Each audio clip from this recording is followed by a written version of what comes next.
धारी देवी मंदिर देवी काली को समर्पित मंदिर।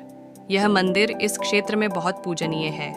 लोगों का मानना है कि यहाँ धारी माता की मूर्ति एक दिन में 3 बार अपना रूप बदलती है। पहले एक लड़की, फिर महिला और अंत में बूढ़ी महिला। एक पौराणिक कथन के अनुसार कि एक बार भीषण बाढ़ से एक मंदिर बह गया और धारी देवी की मूर्ति धारो गांव के पास एक चट्टान के रुक गई थी। गांव वालों ने मूर्ति से विलाप की आवाज सुनी और पवित्र आवाज ने उन्हें मूर्ति स्थापित करने का निर्देश दिया। हर साल नवरात्रों के अवसर पर देवी काली सौर को विशेष पूजा की जाती है। देवी काली के आशीर्वाद पाने के लिए दूर और नजदीक के लोग इस पवित्र दर्शन करने आते रहे हैं। मंदिर के पास एक प्राचीन गुफा भी मौजूद है।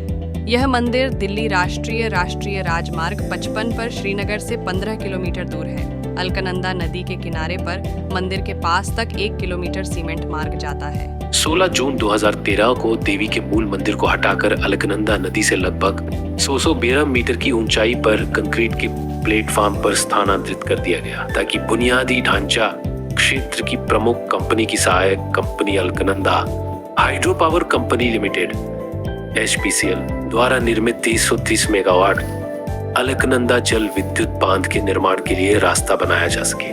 संयोग से मूर्ति को स्थानांतरित करने के कुछ घंटों बाद इस क्षेत्र को उस आपदा का सामना करना पड़ा जो 2004 की सुनामी के बाद देश की सबसे खराब प्राकृतिक आपदाओं में से एक बन गई। 2013 के उत्तर भारत में आई बाढ़ कई दिनों तक बादल फटने के कारण आई थी, जिसके परिणाम स्वरूप विनाशकारी बाढ़ और भूस्खलन हुआ था, जिसमें पूरा मंदिर शहर बह गया था और सैकड़ों लोग मारे गए थे। बाढ़ स्थानीय लोगों और भक्तों का मानना शहर की उत्तराखंड को देवी के क्रोध का सामना करना पड़ा था, क्योंकि उन्हें 30 मेगावाट की जल विद्युत परियोजना के लिए रास्ता बनाने के लिए उनके मूल स्थान माल निवास से स्थानांतरित किया गया था, जो बाढ़ के बाद खंडहर में बदल गई थी। 1888 में एक स्थानीय राजा द्वारा किए गए इसी तरह के प्रयास के परिणाम स्वरूप भूस्खलन हुआ था, जिसने केदारनाथ को तहस नहस कर दिया था। हाँ, 2013 केदारनाथ बाढ़ और धारी देवी मंदिर के बीच एक संबंध है। एक, मंदिर का स्थानांतरण अलकनंदा हाइड्रो इलेक्ट्रिक बांध के निर्माण की तैयारी के लिए धारी देवी मंदिर को उसके मूल स्थान से एक ऊंचे मंच पर ले जाया गया था। ये कदम पहले ही तय कर लिया गया था, लेकिन स्थानीय लोगों का मानना था कि अगर देवी को उनके मूल निवास से स्थानांतरित किया गया तो उनका क्रोध भड़क जाएगा। 2, बादल फटना। मंदिर को हटाए जाने के कुछ घंटों बाद केदारनाथ घाटी में बादल फट गया, जिससे विनाशकारी बाढ़ और भूस्खलन हुआ। बाढ़ ने सैकड़ों लोगों की जान ले ली और पूरे तीर्थनगरी को बहा दिया।